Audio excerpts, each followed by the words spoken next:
Hello and welcome to this Mary Live special. This is Dr. Mark Miravalli. My friends, I want to deal predominantly in today's discussion on something that should weigh very heavy on all of our consciences, on all of our concerns, and that is the upcoming elections. Before I do that, I want to make a quick but important clarification regarding the present status of the Lady of All Nations devotion. Recently, there have been a few articles that have presented both inaccurate and confusing information.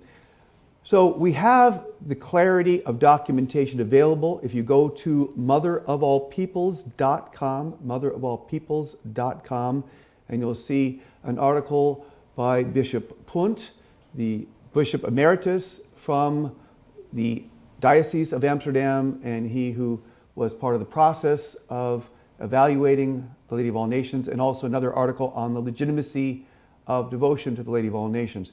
Just 3 points to help foster an accurate and balanced assessment of the Lady of All Nations. Number one, the 1974 document from the Congregation for the Doctrine of Faith did not declare the apparitions of Amsterdam false. That would be a decision referred to as constat de non supernaturalitate, meaning that it has been established that it is not supernatural.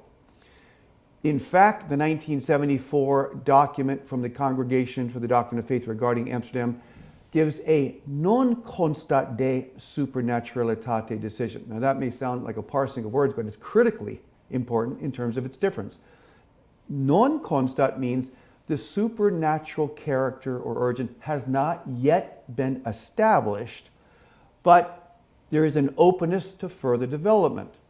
Secondly, indeed, further development took place, that the Congregation for the Doctrine of Faith had its own modification of its position regarding the Lady of All Nations, which included accepting devotion to the Lady of All Nations.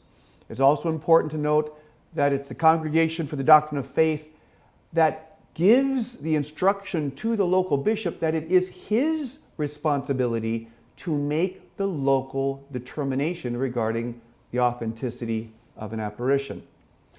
And thirdly, we cannot forget the inseparable link between the Amsterdam devotion and the apparitions and the devotion to Our Lady in Akita, Japan, that when a statue of the Lady of All Nations manifested a number of supernatural phenomena, 101 weeping of tears, etc., that the Bishop John Ito in 1984 approved the supernatural character of Akita, Japan, and that was done with the consultation of the Congregation for the Doctrine of Faith once again. And it is inseparably linked to the apparitions and the devotion of the Lady of All Nations. So more details are available on the website where we go through a whole chronology, both the bishop and later discussion regarding the present status of the Lady of All Nations. Of course, feel free to continue in total peace with devotion to the Lady of All Nations, as those articles will confirm. Now to the issue of the upcoming election. This, of course, is historically weighty. In a recent video, I spoke about a hierarchy of values that should lead the Catholic, and by extension the Christian, and I would even say people of goodwill, on how to order their priorities. So let's go to the commandments, the 10 commandments. The Catechism of the Catholic Church tells us that the commandments give us a certain hierarchy or order of love that we should also respond to, that it's a priority that we should have. My friends, having priorities is, of course, true for all of us in all of our activities. Think of the domestic church, think of home life. Imagine if your priorities of cleaning or mowing the lawn were higher than the priority of caring and nurturing and fostering your children. That would also obviously be a great error of a hierarchy, of an order that could cause grave damage. Well, surely that's also true in society, and it's true in an extended culture. And so what order do we get by looking at the Ten Commandments? Well, the Catechism rightly says the order of love is first of all God. Those are our first 3 commandments. Secondly, family. That's the 4th commandment. Thirdly, life. Thou shalt not kill. After life, we have directions towards an orderly sexuality with the 6th and 9th. And then finally, and in fact, in last of the order of these great commandments, is concerned with property, possessions. So the order of love for the Christian, based on the commandments, is God, family, life, then sexuality, then property. My friends, don't let property or possessions or temporal concerns usurp the order of how a Christian should live in all sectors, in all aspects of life, including the dimension of voting, including the dimension of social responsibility. I want to read to you powerful words of St. John Paul II in his apostolic document, in his letter Christi Fidelis Laici to the Christian lay faithful. And this is in number 38, but these are powerful words. Bear with me as I read just a few of these paragraphs so we have a clear teaching for how we should act in this public domain as well. Again, number 38. The Holy Father says, "If indeed everyone has the mission and responsibility of acknowledging the personal dignity of every human being and of defending the right to life, some lay faithful are given a particular title to this task, such as parents, teachers, health workers, and the many who hold economic and political power." So the first point is all the faithful have the right, the responsibility, the call, the summons to defend life. But in a special way, parents, teachers, healthcare workers, and those who hold political power. My friends, anyone who calls themselves Catholic in any authentic meaning, with any properly formed conscience, has a special responsibility to defend and protect life. And in a particular accentuation, those who hold political office. So it's a double evil, if you will, for those in political office who would refer to themselves as Catholic and, first of all, fail their responsibility as just a member of the lay faithful in promoting life and respecting the right to life.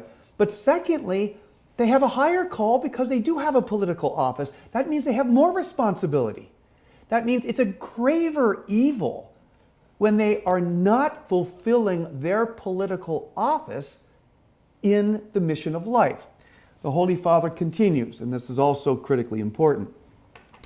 The inviolability of the person, which is a reflection of the absolute inviolability of God, finds its primary and fundamental expression in the inviolability of human life. Above all, the common outcry, which is justly made on behalf of human rights, for example, the right to health, to home, to work, to family, to culture, is false and illusory. If the right to life, the most basic and fundamental right and condition for all other personal rights, is not defended with maximum determination. So that's right from the voice of the papal magisterium. It's not a theological opinion. It's not a social opinion. It's not a political opinion. This is the magisterium of the church saying that if you change the hierarchy, if you mess up the order, if you usurp the moral and spiritual and personal dignity of a human person for something lower, St. John Paul II calls it false and illusory. It's not real. It's an imaginary and very dangerous usurping of the proper order of life. And so that's why, if we're talking specific cases, if someone says, I'm very concerned about private property. Yes, but that presupposes that you're alive. I'm very concerned about the best possible health care. But yes, as the Holy Father said, that presupposes that you're alive. What about the right to vote, the right to bear arms? You get the idea. All of the subordinate rights depend on the right to life. And it's false and illusory to let lower priorities take away the right to life. This is why the Church, not in a political statement, but in a moral, social imperative, calls Catholics to make sure that they are voting for life and that it's morally reprehensible to vote for a candidate that is not pro-life when you have a pro-life candidate available. And my friends, think of it this way, and bear with me if you will, because I think this is important. I want you to think about the person you love the most on earth right now. And if it's a battle between two people, don't worry about it. Just pick someone you deeply love, but try to go for the person you love the most. Now imagine someone coming up to you and saying, I know you love this person. I know this person is valuable, but I need to pay less taxes. Or, I know this person is someone you love. I know this person is valuable, but I really think that there's a person out there that has a personality traits I just don't like. Or finally, I know you love this person is valuable to you, but I think this person might be disposed to prejudices. And therefore, I'm going to decide against this person's life, your beloved. I'm going to decide against your beloved for these secondary rights. My friends, it's a grave error. It's a philosophical error. It's a moral error that then manifests its ugly head in the political arena. I beg you, my friends, pray about this. Now, let's talk about a final category. Let's just say a person says, look, I'm confused, just straight up, I'm confused. I don't like this person. This person drives me crazy. I don't like this person's moral life. I don't like what they do in their personal life. At the same time, I see the importance for life. I see a pro-God, a pro-life, a pro-family, a pro-marriage platform. But it's still all confusing to me. And keep in mind, we don't vote for people based on their moral lives unless their moral lives indicates they're not going to keep their promises. That would be an important consideration. But if the track record shows that in spite of a dubious moral life, they have kept their promises, especially regarding pro-God, pro-life, pro-marriage, pro-natural law. But let's just say again, it's just simply confusing. My friends, it would please God if you defaulted for life. Think of yourself defending your position before our sweet Jesus himself. Saying, Lord, I'm simply confused. I don't know. I'm not a theologian. I'm not a philosopher. I'm not a politician. And I respect people on both sides of this, and they say these things, and there's a lot of emotion. But Lord, because I didn't know, I defaulted for life because I thought that would be most pleasing to you. I thought that would be the best way I could defend to you as someone who loves you and someone who professes to be a Christian,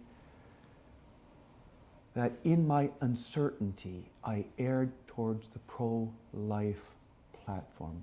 Regardless of what I think of the person, regardless of personality traits, I want to default towards life. My friends, that will bring you peace. That will bring you peace of heart and ultimate peace of soul.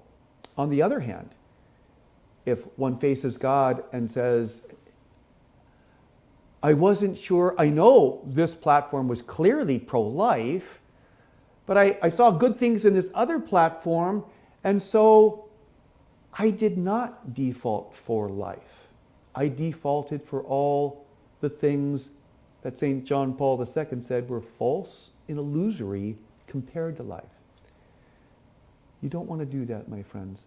So, our faith as Christians does not depend on any election. We have a Savior that is divine. We have a church that is inspired. We have a Pope that guides us in faith and morals. And that's our ultimate destiny as Christians. But we have serious social responsibilities. And I say again, it's not for the church to tell you what person to vote for or what party to vote for. But you, as an intelligent Catholic, Christian adult, have to use wisdom, and you have to use the means by which the church grants to make those decisions. So again, I beg you to default for life.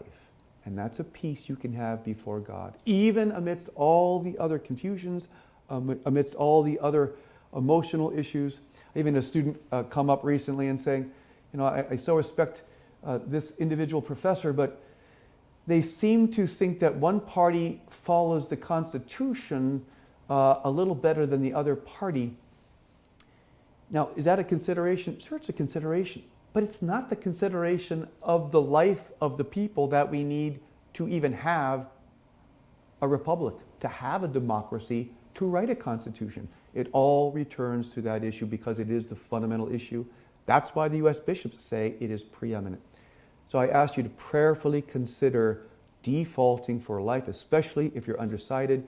Also, be a witness. Do not hesitate to be a witness for life. Yes, that means sometimes there'll be persecution. But the God-man we follow is the sign of contradiction. We personally should not be afraid of perhaps being ridiculed or thought less of among our friends, among our family members. You can use prudence about when you decide and how you decide to witness. But remember, silence implies consent. And so if you're silent when people are articulating the reasons why to vote for a pro-abortion candidate, you are called to respond and you're called to witness. Again, it doesn't have to be a full presentation, but be a witness to life. My friends, thanks for being with us today, Mary Live. I ask you to pray these most precious beads for the election. These beads have changed the course of human history before. They can do it again. This is a spiritual as well as a moral and social and eventually political issue. Bring Our Lady into it. Let the mediatrix of all grace have her say. That only happens when you exercise your freedom to allow Our Lady to exercise her freedom by bringing grace and peace and the will of God into the election. Thanks so much for being with us. Mary Live, this is Dr. Mark Mirvalli saying, God bless you all.